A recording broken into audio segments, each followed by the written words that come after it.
इस लड़के ने गुस्से में अपनी दादी का मटका लात मारकर तोड़ दिया। फिर उसने दादी की इकलौती चप्पलें उठाकर कूड़े के ढेर में फेंक दी। यहाँ तक कि वह दादी की खाट पर रोलर स्केटिंग करने लगा। उसे अपनी दादी बिल्कुल पसंद नहीं थी क्योंकि वे बोल नहीं पाती थी और बहुत गरीब थी। एक दिन वह गेम कंसोल खेल रहा था। दादी की आंखें कमजोर थीं, इसलिए उन्होंने उससे सुई में धागा डालने को कहा, लेकिन उसने मना कर दिया। थोड़ी देर बाद गेम कंसोल की बैटरी खत्म हो गई। उसने दादी से बैटरियों के लिए पैसे मांगे, मगर उनकी जेब खाली थी। ये देखकर वह बहुत नाराज हो गया। रात में जब दादी सो रही थी तो उसने चुपके से उनकी हेयर पिन चुरा ली। वह दुकान पर गया और उस हेयर पिन के बदले बैटरियां ले आया। सुबह दादी को पिन नहीं मिली। उन्होंने बाल संवारने के लिए एक टूटा हुआ चम्मच बालों में लगा लिया। दादी के पास जूते नहीं थे, इसलिए वे हमेशा नंगे पांव ही चलती थी। अगले दिन दादी उसे सब्जियां बेचने ले गईं, लेकिन लड़के ने टोकरी फेंक दी। दादी को अकेले सब्जियां बेचते देखकर उसे थोड़ी शर्म महसूस हुई। दोपहर में वे एक ढाबे पर रुके, जहां दादी ने सिर्फ पानी पिया। पैसे चुकाते समय दादी ने अपने सारे छुट्टे सिक्के निकाल दिए। लड़के ने शर्म से सिर झुका लिया। घर लौटते समय उसे दादी का हुलिया अच्छा नहीं लगा और उसने उन्हें बस में चढ़ने नहीं दिया। दादी ने उससे थैला उठाने में मदद मांगी, लेकिन उसने इनकार कर दिया। वह बस स्टॉप पर बैठा इंतजार करता रहा। सूरज ढलने के बाद दादी वहां पहुंची। वे पूरा रास्ता पैदल चलकर आई थी। उस दिन लड़के ने एक पर्चा दिखाकर कहा कि उसे KFC खाना है। दादी ने सूखी जंगली सब्जियां ली और उन्हें बेचने निकल पड़ी। तभी जोरदार बारिश शुरू हो गई। दादी कीचड़ भरे पहाड़ी रास्ते पर मुश्किल से चलती रही। वे एक मुर्गी खरीद कर लौटी। घर पहुंचकर भीगी हुई हालत में उन्होंने खाना बनाना शुरू किया, लेकिन वह फ्राइड चिकन नहीं था जिसकी लड़के को उम्मीद थी। वह जोर जोर से रोने लगा। दादी ने उसे चिकन का एक टुकड़ा दिया, लेकिन उसने गुस्से में कटोरा जमीन पर पटक दिया। दादी को गुस्सा नहीं आया। उन्होंने चुपचाप बर्तन उठाया और जमीन पर गिरे चावल भी खा लिए। रात में लड़के को भूख लगी और उसने वही चिकन खा लिया जो दादी ने पकाया था। अगले दिन दादी बीमार पड़ गई। उनके सिर में लगी टूटी हुई चम्मच देखकर लड़के को बहुत पछतावा हुआ। उसने हेयर पिन दादी को लौटा दी और उनकी देखभाल करने लगा। वह उनके लिए खाना लाने लगा। उस दिन वह अकेले खेलने चला गया। दादी ने उसे जाते समय एक छोटा सा डिब्बा दिया। वह गाड़ी से खेलते हुए ढलान से फिसल गया और गिर पड़ा। लंगड़ाते हुए वह घर पहुंचा। तभी उसे उस डिब्बे की याद आई। उसमें वे पैसे थे जो दादी ने उसके लिए बैटरियां खरीदने के लिए बचा कर रखे थे। दादी को अपनी ओर आते देखकर उसकी आंखों से आंसू बहने लगे। उसी पल उसे एहसास हुआ कि दादी उससे कितना गहरा प्यार करती थी।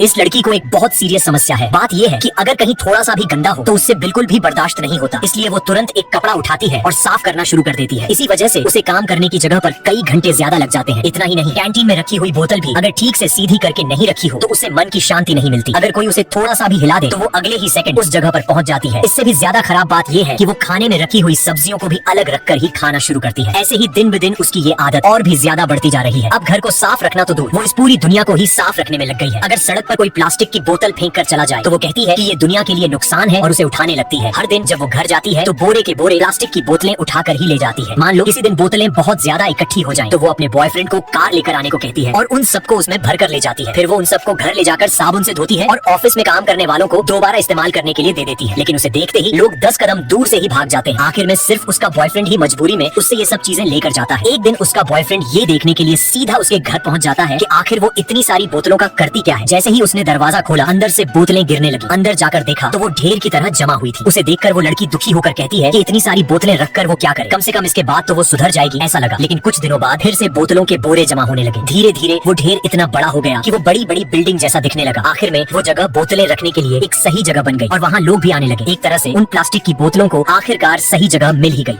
और और मेरे भाई, आप लोग सोचते होंगे कि क्रिएटर की लाइफ बहुत आसान होती है, तो आपकी ये गलतफहमी है मेरे भाई।